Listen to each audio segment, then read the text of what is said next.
Hello everyone. So today in this video we will going to talk about questions on pairing. Pairing के ऊपर किस तरीके से question frame होते हैं. याद रहे ये कंसेप्ट एक मार्क में आता ही आता है. इसके बिना रीजनिंग का पेपर फ्रेम ही नहीं होता. हार्डली कोई ऐसी शिफ्ट होगी जिसमें इसके क्वेश्चंस नहीं पूछे जाएंगे, बट जनरली इसके क्वेश्चंस पूछे ही जाते हैं. और ये जब भी आता है तब ये डायरेक्ट एक मार्क का आता है. और ये कंसेप्ट इसीलिए भी इंपॉर्टेंट हो जाता है क्योंकि इसके ऊपर जितने भी क्वेश्चन फ्रेम होते हैं ना, ये हार्डली 30 टू 40 सेकेंड्स ही लेते हैं क्वेश्चन को करने में, और पूरे के पूरे आपको वहाँ पर 1 मार्क्स मिल जाएंगे. इसीलिए ये कंसेप्ट बहुत इंपॉर्टेंट हो जाता है. क्लियर है? तो सॉल्व कैसे करते हैं ना इस पर्टिकुलर क्वेश्चंस को, उससे पहले हम उस पर आने से पहले हम ये देख लेते हैं कि क्वेश्चन किस तरीके से फ्रेम होते हैं. तो देखिए, क्वेश्चन इस तरीके से फ्रेम होते हैं. यहाँ पर हम फोकस करेंगे. क्या लिखा है यहाँ पर? How many such pair of letters in the word credible which has as many letters between them in English alphabetical order. अब देखो कहना क्या चाह रहा है क्वेश्चन में ये कहा गया है कि जो क्रेडिबल वर्ड है, ये क्रेडिबल वर्ड में जितने लेटर्स यूज हुए हैं, ये पूरा वर्ड है और इसमें जो लेटर है CREDIBLE, ये जितने लेटर्स यूज हुए हैं ना, इन लेटर्स के बीच में ऐसे कितने पेयर्स बन रहे हैं. पेयर मतलब दो लेटर को फॉर्म करके एक पेयर बनता है.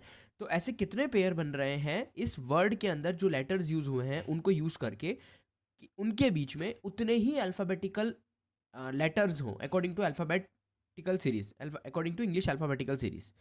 कहने का मतलब, जैसे कि अगर मैं सी से काउंट करना शुरू करूं तो सी के बाद डी आता है. तो यहाँ पर आपको डी दिख रहा है? नहीं, ई आता है. डी के बाद ई आता है. तो देखो, सी के बाद ई आ रहा है एक छोड़कर, और अकॉर्डिंग टू इंग्लिश अल्फ़ाबेट भी सी के एक छोड़ के बाद ई आता है.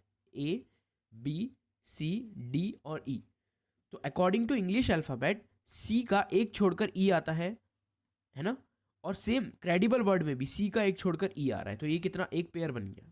इस तरीके से हमको सॉल्व करना है. ठीक है? अब हम इस तरीके से सॉल्व करने जाएंगे ना, तो हमको देखो टाइम लगेगा. देखो, जैसे कि CDE, ई मिल गया, FGHIJ, बस खाली एक ही मिला. देन फिर आर से काउंट करना है. RSTUVWX नहीं मिला. EFGHIJ, DEFGH, IJKL, BCDLM. हमेशा हमको इंक्रीजिंग ऑर्डर में ही काउंट करना है. आई होप यहाँ पर चीज़ें क्लियर होंगी. अब ये जो हमने काउंट करा ना, ये हमने फॉरवर्ड लेकर काउंट करा, मतलब अभी हम आगे बढ़े हैं. लेफ्ट टू राइट काउंट करा है हमने. क्लियर है? अब हमको यही चीज़ को बैकवर्ड में भी काउंट करना है. ठीक है ना? तो देखिए, बैकवर्ड में काउंट करते हैं. देखो, ई के बाद क्या आता है? FEFGHIJKL. एक भी मिला हमको? जो मैं वर्ड बोल रहा हूँ वो यहाँ पर मिल रहे हैं? नहीं मिल रहे. LMNOPQR एक भी नहीं मिला. BC और D देखो मिल गया. B और D का एक पेयर बन रहा है? बिल्कुल बन रहा है. तो यहाँ पर हम एक पेयर बना देते हैं, B का D के संग. यहाँ पर C का E के संग बना था. ठीक है?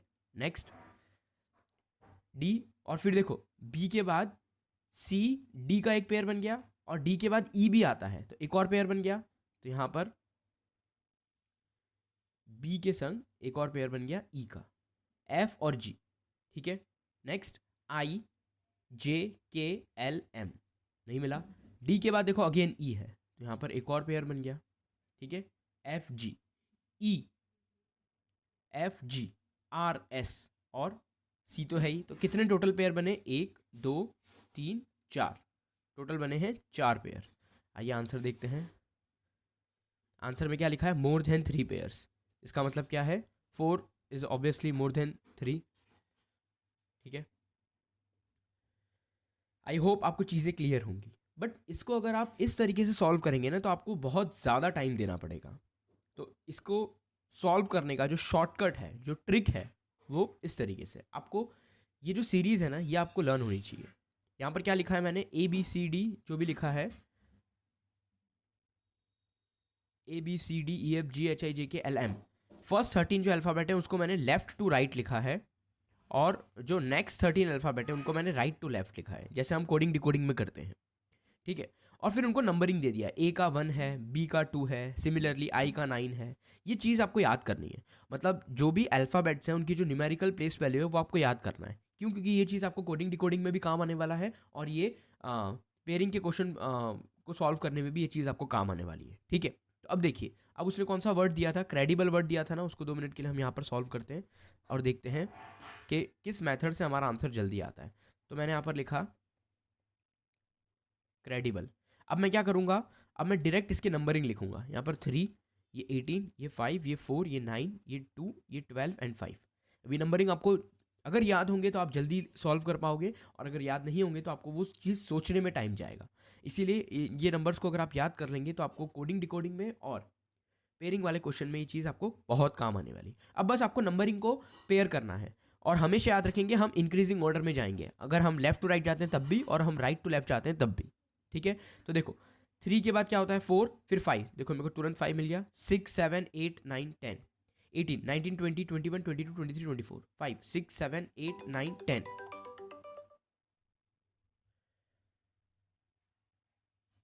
5 6 7 8 9 10 4 5 6 7 8 9 10 11 12 2 3 4 12 13। ठीक है, नेक्स्ट अब हम कहाँ से कहाँ पे जाएंगे, अब हम राइट टू लेफ्ट जाएंगे। तो देखिए राइट टू लेफ्ट जाने के लिए 5 6 7 8 9 10 11 12, एक भी नहीं मिला। 12 13 14 15 16 17 18 2 3 4, देखो 2 3 और 4 मिल गया। जो मैं बोल रहा हूँ नंबर वही वो यहाँ पे डिस्प्ले हो रहा है। क्लियर है? देन 2 3 4 5, 5 भी मिल गया। ठीक है, 6 7, फिर 9 10 11 12 13 4 5, एक और मिल गया। 6 7 5 6 7 18 19, तो कितने मिल गए? तो आप कहेंगे 1 2 3 4, 4 पेयर मिल गए, फॉरवर्ड एंड बैकवर्ड बोथ में। आई होप यहाँ पर आपको चीज़ें क्लियर होंगी। क्लियर है? अब ध्यान रखेंगे हम एक चीज़ का, वो चीज़ ये है कि यहाँ पर वो है ना मेंशन करता है कि आपको फॉरवर्ड जाना है, ब्रैकेट में वो ऐसे मेंशन करेगा कि सिर्फ फॉरवर्ड डायरेक्शन में जाना है या बोथ फॉरवर्ड एंड बैकवर्ड दोनों डायरेक्शन में जाना है। इस तरीके से वो मेंशन करेगा। बट याद रहे, अगर वो कुछ भी मेंशन नहीं करता, मतलब अगर इस तरीके का क्वेश्चन आपको दिया गया है, इस तरीके का क्वेश्चन फ्रेम हुआ है, इसका मतलब हमको फॉरवर्ड भी जाना है और हमको बैकवर्ड भी जाना है। क्लियर है? फॉरवर्ड बैकवर्ड दोनों जाना है अगर वो इस तरीके का क्वेश्चन फ्रेम करता है तो। ठीक है, आई होप यहाँ पर आपको चीज़ें क्लियर है।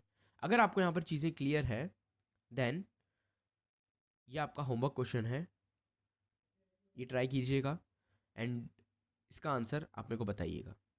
आपका जो वर्ड है जिसमें आपको फॉरवर्ड एंड बैकवर्ड पेयरिंग करने हैं, दैट इज स्मार्टफोन।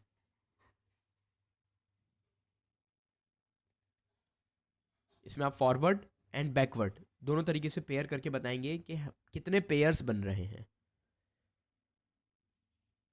अगर आपको आज का कंसेप्ट समझ में आया है तो आप ये क्वेश्चन डेफिनेटली सॉल्व कर पाएंगे, और अगर आप कर पा रहे हैं तो आप उसका आंसर मुझे कमेंट सेक्शन में ज़रूर बताएंगे। अगर कोई डाउट है then do let me know in the comment section below, I will be very happy to help you.